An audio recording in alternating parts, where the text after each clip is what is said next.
Alrighty, everyone.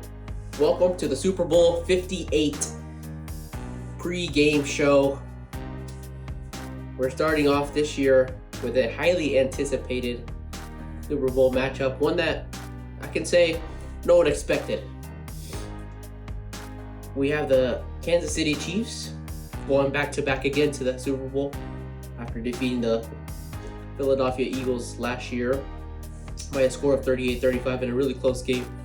Really good game. So the Chiefs are back in the Super Bowl after much doubt this year. A lot of people were doubting the Chiefs.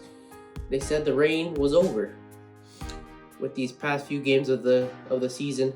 They went on a landslide there for a little bit, going from 9-2 to 9-6. So everyone was confused as to what was happening to this elite team who had always been the epitome of the league, and in reality, no one expected this from them to get this far. So I'm happy the Chiefs are in the playoffs, but I'm even more happy that the 49ers are back after having a couple of years of unsuccessful attempts since the last time they met the Chiefs in the Super Bowl in 2019.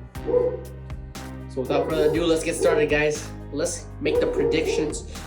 Let's get all this information out for Super Bowl 58 in Las Vegas, Nevada, at Allegiant Stadium, which is the Oakland Raiders stadium. Rivals, foes, whatever you want to call it, of the Kansas City Chiefs. It'll be this Sunday, February 11th, 2024 in Sin City. So everyone make sure take extra cash. Take the ladies out because it's gonna be a crazy day. So the game is this Sunday, February 11th, 2024, Allegiant Stadium in Las Vegas, Nevada. And this came as a surprise to me and probably a lot of other people. Usher will be hosting the halftime show, the Apple Music halftime show this year, which kind of surprised me. You never really see those types of artists, which are good artists, but you would never expect someone. You would have thought maybe Taylor Swift, I don't know, maybe Post Malone or someone else in that arena, Dua Lipa maybe. I don't know. Someone who's popping right now. You would have thought they would have made the Super Bowl, but Usher, he's a classic, and I want to see who else they bring along to the side as well. Usually they bring guest singers, so let's see who they bring this time. So let's keep going, guys, to the Super Bowl, the 49ers and the Kansas City Chiefs. If anyone is going, comment down below, because the tickets are heavily expensive this year, starting at roughly $7,000 for the grandstands upstairs, and going downwards of $2.5 million, maybe even more for a suite to get the best spot, to get the best view at the 50-yard line where usually the team owners are. So it's crazy to see. But this all started back in the wild card this year in the playoffs. The Kansas City Chiefs defeat the Miami Dolphins 26-7 to advance to the divisional round. And a game that really surprised everyone, but I have to say, it didn't really surprise me because I knew that Kansas City Chiefs defense, Chris Jones, Karlaftis, McDuffie, Tranquil, Sneed, they all came to play. Bolton, he was hurt a little bit. Willie Gay was on and off, but they all came to play. They all showed out. They helped out a struggling offense in the Chiefs with a lot of drop passes this year for Travis Kelce, Kadarius Toney especially, who was on the injured reserve for most of the playoffs. And they came out on top. And here in the divisional round, we thought, looks like the Chiefs season is over. Finally, they've met their match against the Buffalo Bills in a rematch. And I guess they couldn't pull it off because the Kansas City Chiefs took the win by 3 points, 27-24, in a game that was really good. But in a game that the Buffalo Bills had a lot of chances to win that game, especially on that before the game, 2 plays before the final drive, one play before the final drive, where Allen completely missed Gabe Davis wide open, threw the ball for, I would say, at least 30, 40-yard touchdown in the end zone. And as you saw, they didn't get the 4th down completion, and they're forced to concede the ball to the Kansas City Chiefs. And then we move on to the conference championships, and what we really thought was going to be the Chiefs smackdown. I and many others, and I can speak for most of the league, wanted the Ravens and the Lions in the Super Bowl, but the Baltimore Ravens could just not find their footing in the offensive side. Started off not so well, punting in the first downs of offense, but there in the second they came back. Lamar Jackson finding Zay Flowers there for a touchdown and making it 7-7 score. But after that, the Ravens were nowhere to be found. Lamar Jackson could barely complete any passes down the field to any of his receivers. The Chiefs defense, I have to give credit where credit is due. They were stopping that explosive Baltimore Ravens offense, and nothing was getting through them, not even the rushing game. Lamar Jackson did have a good few plays of 20, 30 plus rushing yards here and there, but overall he was very well contained. I think even after the game had been won, even Coach Harbaugh was stating the game should have gone more through Lamar Jackson, but nothing could be done for the Ravens. Their defense showed up a little bit, but the Chiefs got the better of them, 17-10. The Ravens go to the Kansas City Chiefs go to the Super Bowl in a dramatic win over the Baltimore Ravens, and they meet their foes once again, 1-0 in the playoffs against them. When they last played in 2019, it was an epic comeback from the Kansas City Chiefs when they turned it around there in the second half, especially in the fourth quarter. At the beginning of the fourth quarter, they were down by like 10 points. Ended up coming back, winning 31-20, I believe, to take the title away from San Francisco 49ers, and what was then a very good matchup, but had limited players there, as well as many were hurt, and a not so good quarterback in Jimmy Garoppolo. Now they have Brock Purdy, much more consistent, much better explosive players than Deebo Samuel, George Kittle, Christian McCaffrey having a breakout season with 21 total touchdowns, 1,400 plus rushing yards. He went crazy this year. And I just have to give it to the 49ers. They deserve this.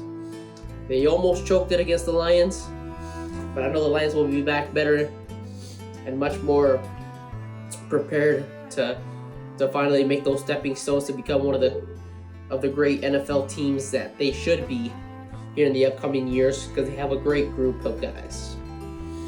So the Kansas City Chiefs, San Francisco 49ers, 5:30 p.m. Central Time this Sunday. Coming up. And it's exciting to see, because both teams have made a lot of adjustments since they last played each other. Of course, we know the Kansas City Chiefs lost Tyreek Hill and the running back Kareem Hunt. Before that, when they had him, before they won that Super Bowl that season, before he got booted off. But they had a lot of good players, especially in the offensive side. A lot of good receivers, and Tyreek Hill, who was let go, or not let go, but he went to sort for another new contract as he got a better offer in Miami, and they've had a good successful seasons there, but they just haven't reached that epitome of where the Kansas City Chiefs have been here in the past few seasons of going to the Super Bowl. So it worked out in their favor for the Chiefs to save more money, bring in a lot of more young players, and getting Isaiah Pacheco, McDuffie, Tranquil from the Chargers, re-signing Chris Jones after a little hasty holdout here at the beginning of the season,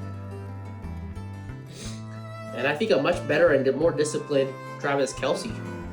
We've seen him grow as a player this year for sure. Frustrations, not as much frustration during the beginning of the season, but during the middle of the season, a lot of frustrations here coming to the end as well. But picking it back up as a group, lifting each other up. The Kansas City Chiefs are real threats this year. It looks like they're not backing down, especially with Patrick Mahomes having one of the more not so good seasons of his career, but still being able to put his team on top and finding those gaps in new receivers like Rashee Rice, a rookie who was playing phenomenal when he's needed to be stepped up, as well as Isaiah Pacheco running with the force that no one can stop him, having more than 5+ rushing touchdowns, and being a big part of the passing game as well. He's been playing really good, as well as Travis Kelce.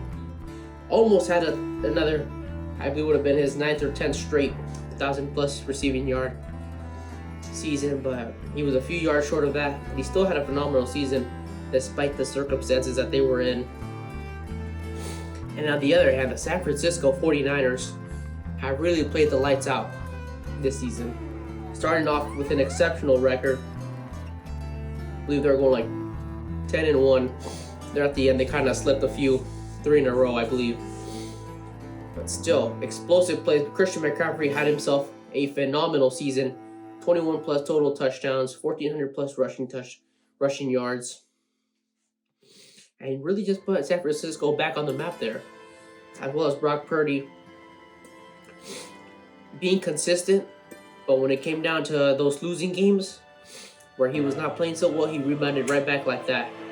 He rebounded back like an elite quarterback should and put the San Francisco 49ers back into contention. Now look where we are now in the Super Bowl. As well as with Deebo Samuel, Brandon Ayuk, George Kittle, all being explosive, all helping the offense move and flow very fast and move it at a pace where no defense right now can stop them. But as we saw, the Ravens got the best of them. So I want to see how the 49ers adapt to this, to an even, I would say, an even better defense than the Ravens and the Kansas City Chiefs, and a more motivated for sure. So I want to see how the 49ers adapt to that Kansas City Chiefs defense, who was looking fierce, who was looking to make a point and a statement. So what some people call another good defense in the 49ers, with Fred Warner, you got Nick Bosa. You have on the other side their newest addition, Chase Young, who's been playing lights out for them as well and helping pressure the opposing offenses that they face. But we just have to wait and see what happens here, because both teams are phenomenal. Both teams have had their dramas this season. Both teams have had their ups and their downs. But most importantly, both teams have gotten back up and punched the haters in the mouth. And look where they are now. Both contending for a title once again. 49ers looking for revenge from that 2019 loss in the Super Bowl. And the Chiefs are looking to solidify their dynasty and what could potentially be one of the best dynasties we have seen since the New England Patriots with the Brady, Belichick-led teams. So will it be Mr. Irrelevant? Is Mr. Irrelevant with his first Super Bowl win in his second season starting? Or will we see Patrick Mahomes win his third Super Bowl ring and potentially be one of the best QBs to ever play the game, winning the Super Bowl and solidifying the history and the legacy of the Andy Reid-led Kansas City Chiefs? What will it be? Folks, thank you for talking with me. We'll see you guys tomorrow for the big game. Let me know your guys' predictions and what you think is going to happen tomorrow. Do you think the Chiefs are going to mow down through them? You think it's going to be a close game? Or do we think the 49ers are coming back for revenge and showing the Kansas City Chiefs that they're a much and better improved team since they last met? Well, guys, it's been an honor. Solar Keys, hopefully see you guys in the next video. Remember to like, subscribe, and share the channel with any other fan favorites. Thank you guys. Peace.